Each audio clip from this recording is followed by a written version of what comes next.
Hi hello ಎಲ್ಲರಿಗೂ ನಮಸ್ಕಾರ. ನಾನು ನಿಮ್ಮ ಅನಾಮಿಕಾ ಅನು. ಅಭಿವ್ಯಕ್ತಿ ಕಥಾಲೋಕಕ್ಕೆ ಸ್ವಾಗತ. ಇನ್ನೂ ಯಾರೆಲ್ಲ ಈ ಚಾನಲ್ಗೆ ಸಬ್ಸ್ಕ್ರೈಬ್ ಆಗಿಲ್ಲ, ದಯವಿಟ್ಟು ಸಬ್ಸ್ಕ್ರೈಬ್ ಮಾಡಿಕೊಂಡು ಪ್ರೋತ್ಸಾಹ ನೀಡಿ.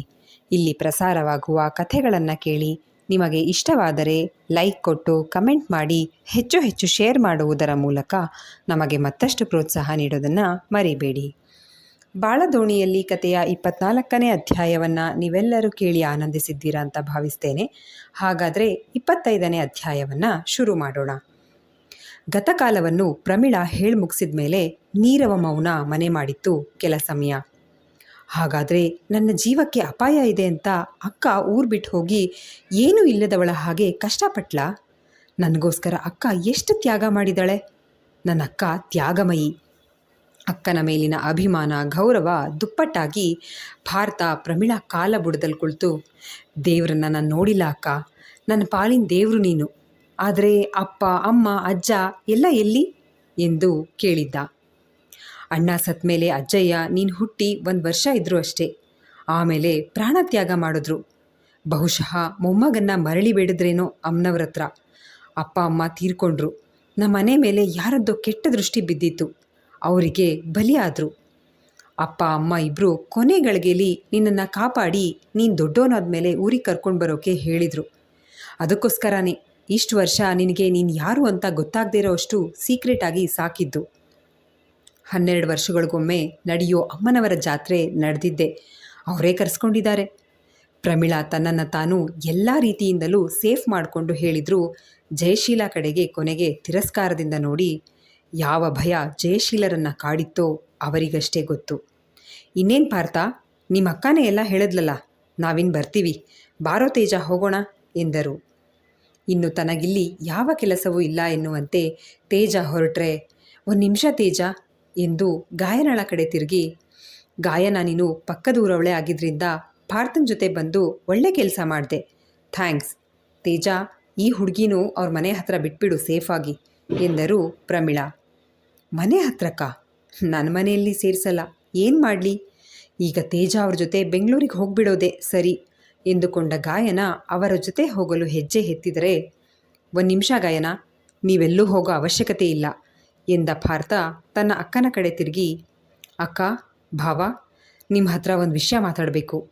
ಈ ವರ್ಷ ಜಾತ್ರೆಗೆ ಗಾಯನ ರಕ್ಷಣೆಗೆ ಅಂತ ಕಳಿಸಿದ್ದು ಸ್ವರ್ಣಾನೇ. ಆದರೆ ಇಲ್ಲಿ ಬಂದ ಮೇಲೆ ಏನೇನೋ ಆಗೋಗಿ ನಾನು ಗಾಯನಂಗೆ ತಾಳಿ ಕೊಟ್ಟೋ ಅಂಥ ಸಂದರ್ಭ ಬಂದ್ಬಿಡ್ತು. ಆ ಸನ್ನಿವೇಶ ಹೇಗಿತ್ತು ಅಂದರೆ ಯಾರಿಗೂ ಕೇಳೋಕ್ಕೂ ಸಮಯ ಇರಲಿಲ್ಲ. ಆನ್ ಸ್ಪಾಟ್ ತಾಳಿ ಕಟ್ಟಬೇಕಾಯ್ತು. ನನಗೆ ಬೇರೆ ದಾರಿ ಇರಲಿಲ್ಲ, ತಾಳಿ ಕಟ್ಬಿಟ್ಟೆ. ಗಾಯನ ಈಗ ನನ್ನ ಹೆಂಡತಿ. ಪಾರ್ಥ ಅಳುಕುತ್ತಲೇ ಹೇಳಿದ್ರು.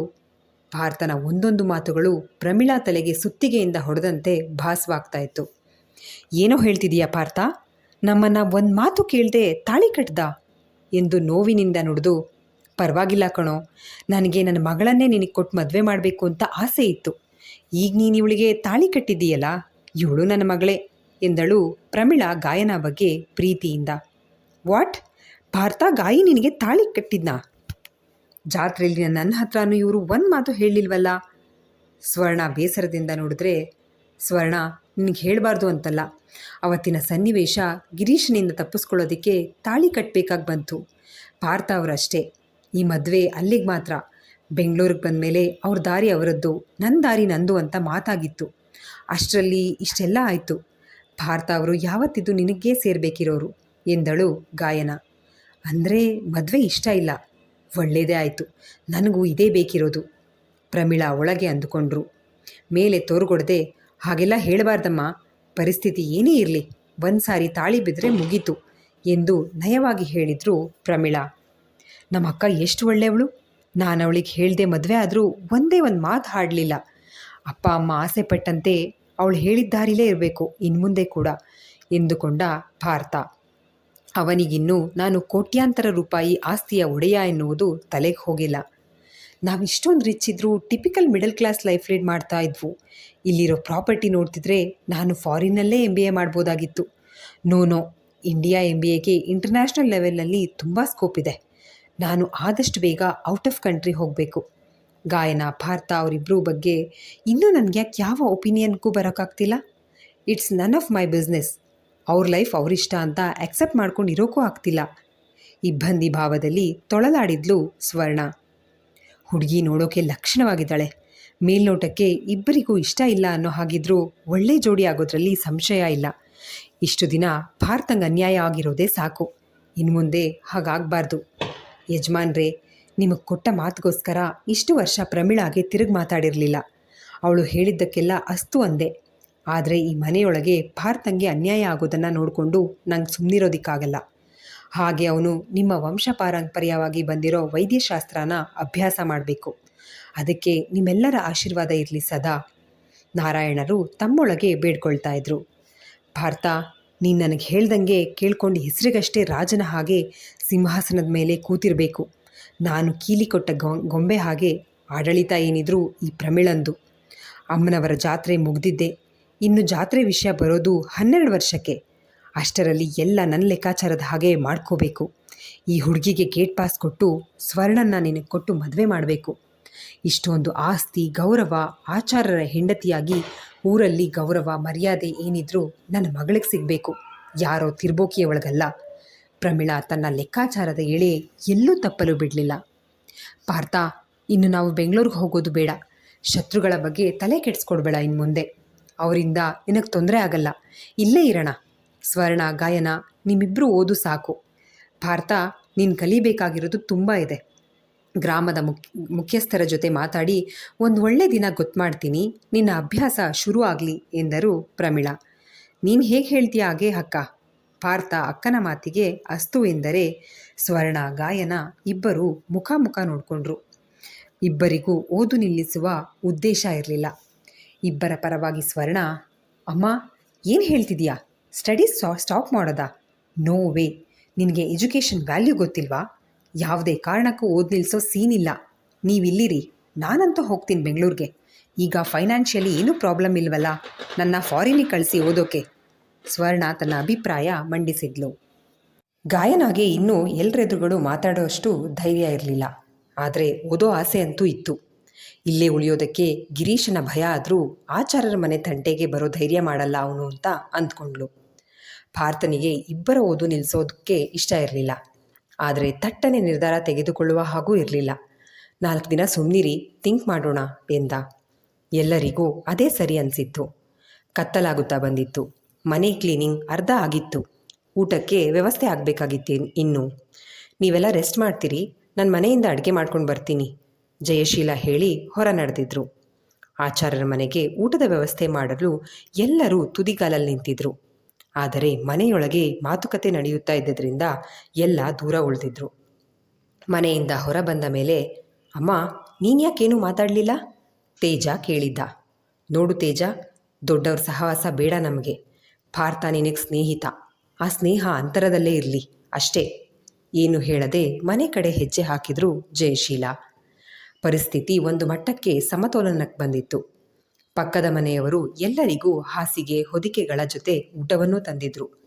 ಬೆಳಗಿನಿಂದ ಯಾರೂ ನೀರು ಕುಡಿಯದ ಕಾರಣ ಬೇಡವೆಂದು ನಿರಾಕರಿಸದೆ ಊಟ ಮುಗಿಸಿದ್ರು. ಗಾಯನ ತಾನೇ ಖುದ್ದಾಗಿ ಊಟವಾದ ಮೇಲೆ ತಟ್ಟೆಗಳನ್ನು ತೊಳೆದಿಟ್ಟು ಎಲ್ಲರಿಗೂ ಹಾಸಿಗೆ ಸಿದ್ಧಪಡಿಸಿದ್ಲು. ಎಲ್ಲವನ್ನೂ ಗಮನಿಸುತ್ತಿದ್ದ ಪ್ರಮೀಳಾ, ಇಷ್ಟು ವರ್ಷ ಮನೆ ಚಾಕ್ರಿ ಮಾಡಿ ನನಗೂ ಸಾಕಾಗಿದೆ. ಹೇಗೋ ಪುಕ್ಸಟ್ಟೆ ಕೆಲಸದವಳು ಸಿಕ್ಕಿದ್ದಾಳೆ.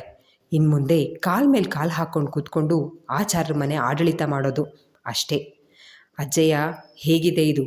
ನನ್ನ ಕಾಲ ಮೊಮ್ಮಗ ಬೇಕು ಅಂತ ಬಹುವಾಗಿ ಆಸೆ ಪಟ್ಟಿದ್ರಿ ಅಲ್ವಾ? ನೋಡ್ತಾ ಇರಿ ನಿಮ್ಮ ಮೊಮ್ಮಗನನ್ನು ಹೇಗೆ ಮೆರೆಸ್ತೀನಿ ಅಂತ ಎಂದು ಮನಸ್ಸಿನಲ್ಲೇ ಹೇಳ್ಕೊಳ್ತಾ ಶ್ಯಾಮಸುಂದರರು ಕೂರ್ತಾ ಇದ್ದ ಕುರ್ಚಿ ಕಡೆ ನೋಡಿದ್ಲು. ಎಲ್ಲರಿಗೂ ಆಯಾಸ ಆಗಿದ್ದರಿಂದ ಬೇಗನೆ ಮಲಗಿದ್ರು. ಪ್ರಮೀಳಾ, ನಾರಾಯಣ ಒಂದು ಕಡೆ ಮಲಗಿದ್ರೆ ಸ್ವರ್ಣ, ಗಾಯನ ಮತ್ತೊಂದು ಕಡೆ ಮಲಗಿದ್ರು. ಭಾರತ ಇನ್ನೊಂದು ಕಡೆ ಮಲಗ್ದ. ಮೊದಲ ಬಾರಿ ಅವನಿಗೆ ತನ್ನ ಮನೆಯಲ್ಲಿ ಮಲಗಿರುವ ನೆಮ್ಮದಿ ಬಹುಶಃ ಜೀವನದಲ್ಲಿ ಇದೇ ಮೊದಲು ಅನಿಸುತ್ತೆ. ನಾನು ನೆಮ್ಮದಿಯಿಂದ ಮಲಗಿರೋದು.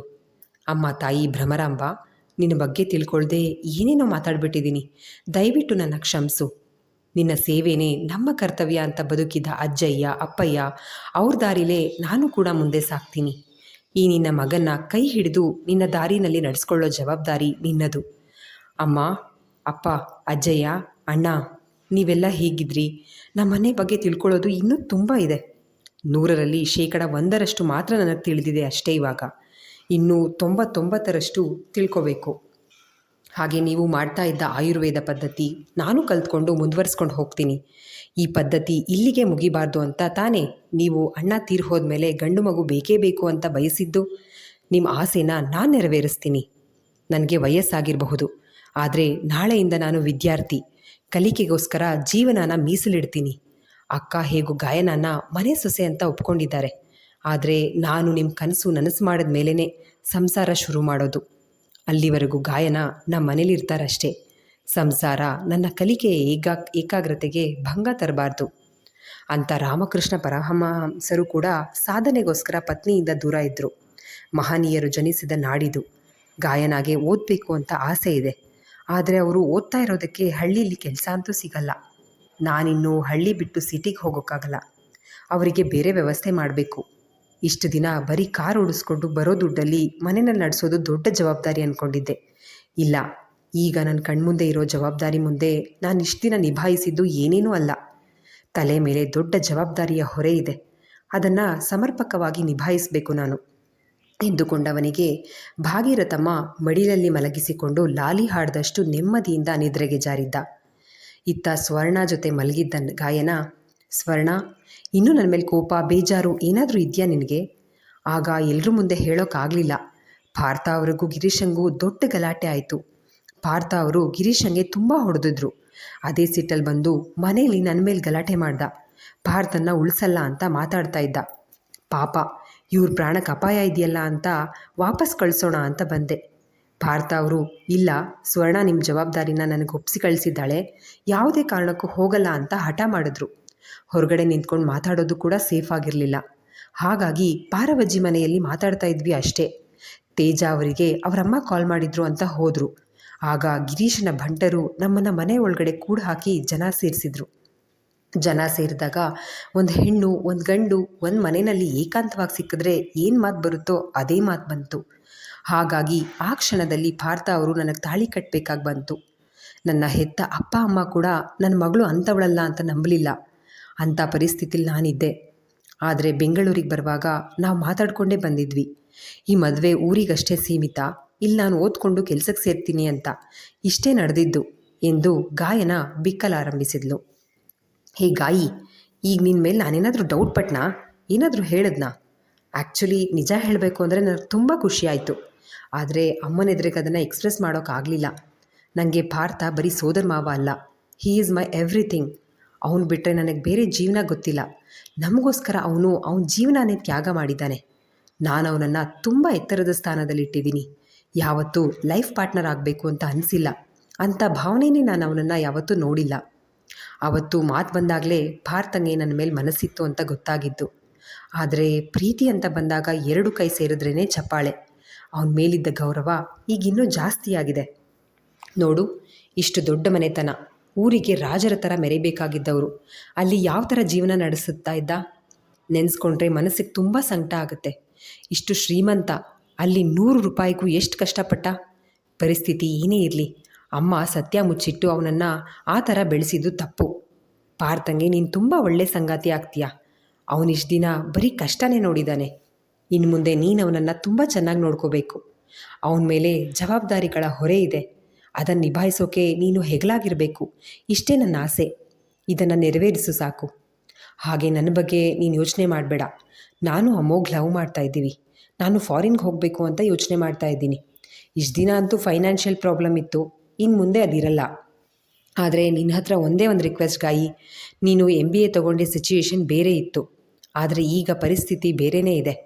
ಭಾರತ ಯಾವುದೇ ಕಾರಣಕ್ಕೂ ಬೆಂಗಳೂರಿಗೆ ಬರೋಕ್ಕಾಗಲ್ಲ. ಹೆಂಡತಿಯಾಗಿ ನೀನು ಅವನ ಜೊತೆ ಇರೋದು ನಿನ್ನ ಕರ್ತವ್ಯ. ನೋಡು, ಇದೊಂದು ವಿಷಯದಲ್ಲಿ ನೀನು ನಿರ್ಧಾರನ ಚೇಂಜ್ ಮಾಡ್ಕೊ. ಅಮ್ಮನವರು ಅಂದರೆ ಅಂತೂ ನಿನಗೇನು ಹೇಳೋದು ಬೇಕಿಲ್ಲ. ಈ ದಾರಿಲಿ ಭಾರತನ ಕೈ ನೀನು ಹಿಡಿಲೇಬೇಕು. ಇದು ನನ್ನ ರಿಕ್ವೆಸ್ಟ್ ಎಂದಳು ಸ್ವರ್ಣ. ನಾನು ಅದನ್ನೇ ಯೋಚನೆ ಮಾಡ್ತಾ ಇದ್ದೆ. ಸದ್ಯಕ್ಕೆ ಯಾವುದೇ ನಿರ್ಧಾರ ಮಾಡೋಕ್ಕಾಗಲ್ಲ. ನೋಡೋಣ, ಸ್ವಲ್ಪ ದಿನ ಆಗಲಿ. ಅಮ್ಮನವರ ಇಚ್ಛೆ ಹೇಗಿದೆಯೋ ಹಾಗಾಗಲಿ. ಸರಿ, ಮಲ್ಕೋ, ಗುಡ್ ನೈಟ್ ಎಂದಳು ಗಾಯನ. ಮಗ್ಗಲು ಬದಲಾಯಿಸಿ ಮಲಗಿದವಳಿಗೆ ಹತ್ತಿರದಲ್ಲೇ ಇದ್ದ ತಾಯಿಯ ನೆನಪು. ಇಷ್ಟೊತ್ತಿಗೆ ಪಾರ್ಥ ಅವರು ಆಚಾರ್ಯರ ಮನೆ ಮಗ ಅಂತ ಗೊತ್ತಾಗಿರುತ್ತೆ.